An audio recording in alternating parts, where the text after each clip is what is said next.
Your best man, Tristan.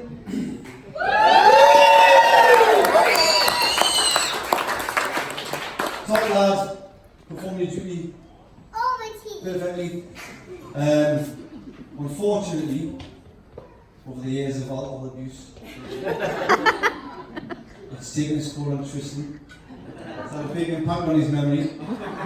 He's always recalling embarrassing moments and stories about other people when in fact they're actually about himself. So just take that in mind when you're listening to his speech. And I'll pass you over to Tristan.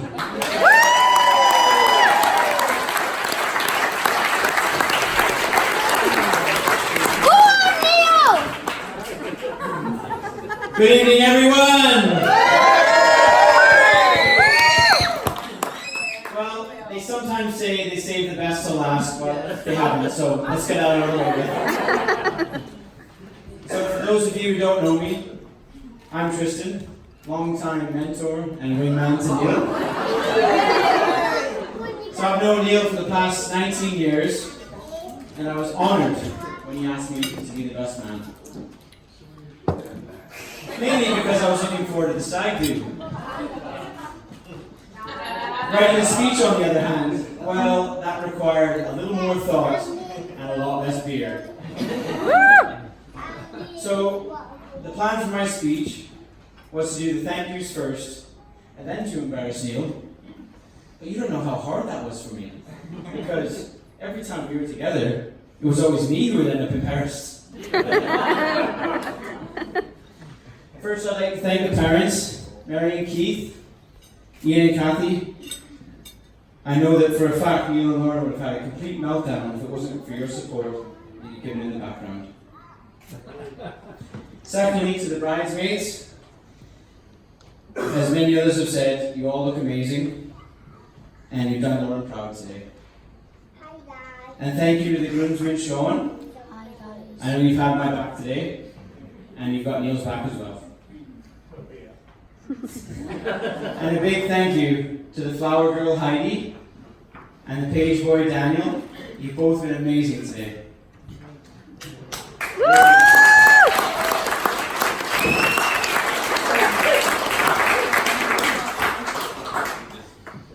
And the main thank you goes to Neil and Lauren themselves for putting their trust in me to be the best man and for putting this amazing day together. Lauren is looking absolutely stunning today.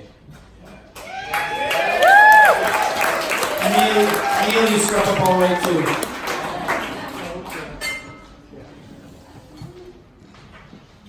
And the main thank you goes to Neil themselves for putting his trust. I've already read that bit. But Neil, the most amazing thing about today was that you made it here on time.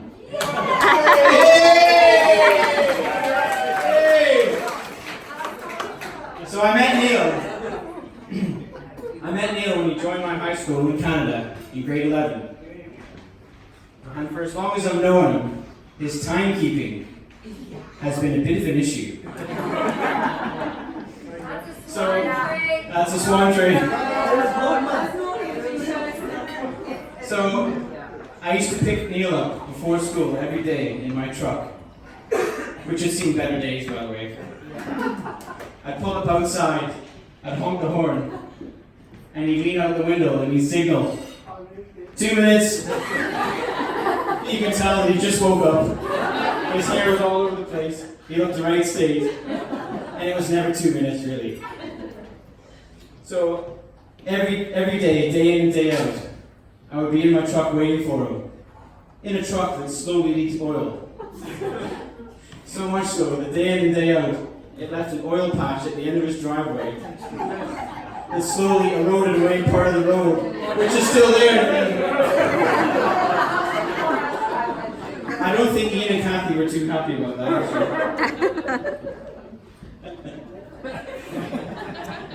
And even today, Lauren had to tell Neil that the wedding was at 3 o'clock, just so he could get here on time.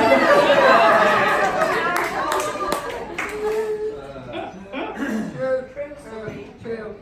So when I first met Neil in high school, like I say, we got chatting, and I was thinking, who is this guy? And what is he wearing?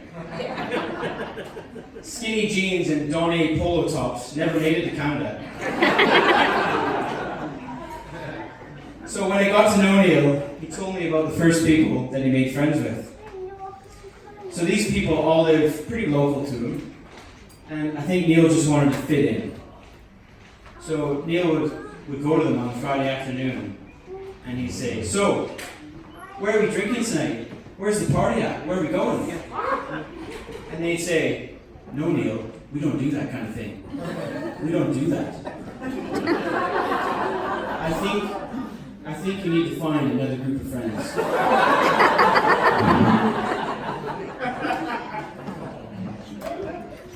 So when I first met up with Neil, he said, "Wagstaff, please tell me that you drink beer and that you like to party." And I was like, "Do I? Oh yeah!"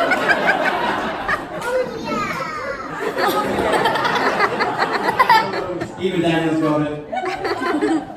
So early on in our friendship, I noticed a huge bonus. Even though we were 16 and the legal drinking age in Canada is 19, every weekend Neil could get served in our local off-license Bubbly's cold beer and wine store. I think the girl in there fancied him because she never asked him for ID. So even though the beer was flowing virtually every weekend, and we would spend every Sunday recovering from the last 2 nights, there was a time where Neil would be quite sensible, and he would actually be the designated driver for the evening.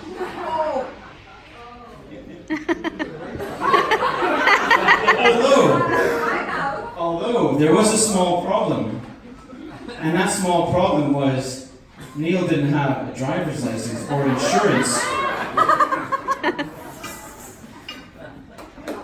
So even though we were trying to be sensible, we soon found ourselves in a very sticky situation. We're at the top of a mountain, Munson Mountain, one night, a beautiful spot near where we used to live in Canada. And Neil was the designated driver that evening, because the next morning he had an early shift at the Safeway bakery. So everyone agreed to pile in my truck to go to another party to carry on drinking. Some of us piled in the front, some of us were in the back, and away we went to the next party. So we were traveling along, I was in the back, arm out the side, leaning against the side, drinking my cans of beer, warm summer's evening, watching the world pass us by. Everything's great. And then I noticed a cop car pass us, going the other way like that. I look, and the cop car saw us in the rear view. Pulled the quickest U-turn I've ever seen, a handbrake turn probably. Pulled the quickest U-turn I've ever seen. And I said to Jacob, who was in the back with me, "Jacob, get down, I saw the cops, get down!" So we laid down like this. Blue lights, sirens come on. Police are after us now. And I'm laying in the back trying to be as still as I can. And I assumed Neil would be sensible about this and just pull over.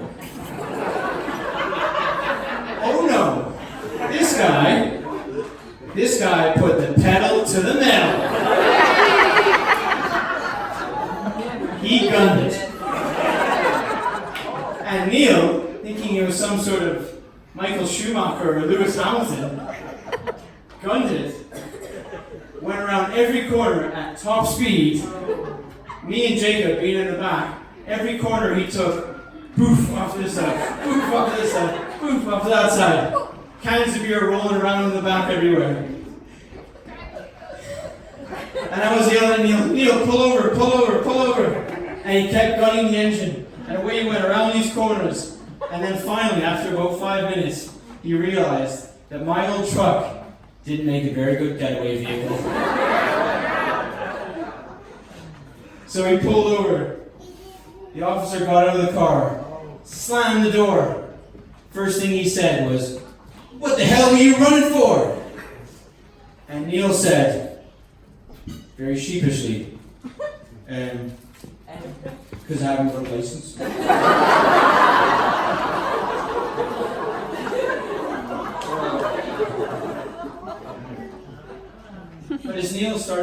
explaining the situation, the officer noticed Neil's accent and asked him where he was from, and asked him about his background and how he ended up in Canada.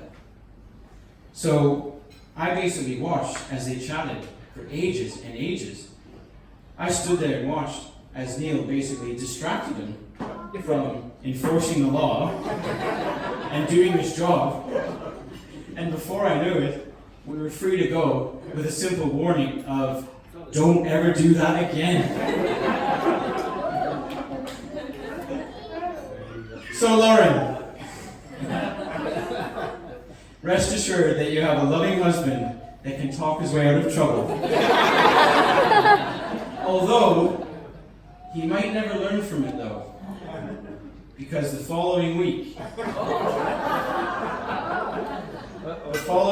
we pulled up at a set of traffic lights.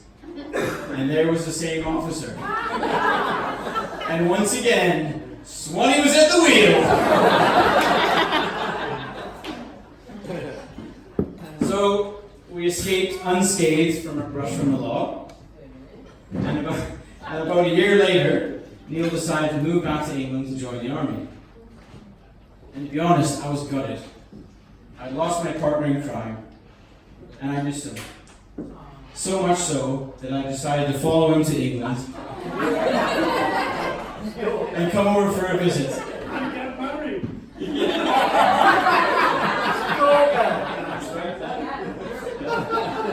So when I first got to England, Neil had about a month's worth of leave from the army. And Neil showed me the nightlife. In particular, the big market. I flippin' love that big market.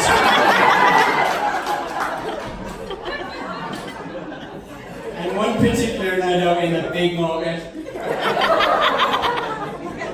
he spotted a certain someone. And that certain someone he used to fancy back in school. I could tell there was something between them. And when their eyes met, nothing else in the world mattered. And here we are today, 14 years later, and they still look at each other the same way as they did back then.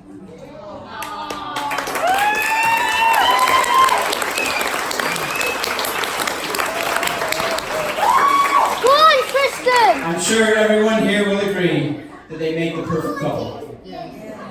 Hi! So lads and lasses, I'm very lucky in this day and age to have a true, genuine friend for life in Neil. And to have always been welcomed into Lauren's life as well. So I wish them nothing but the best for the future.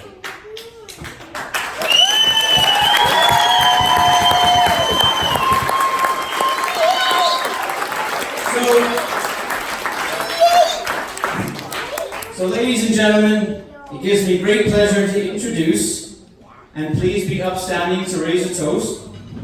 I don't have any more on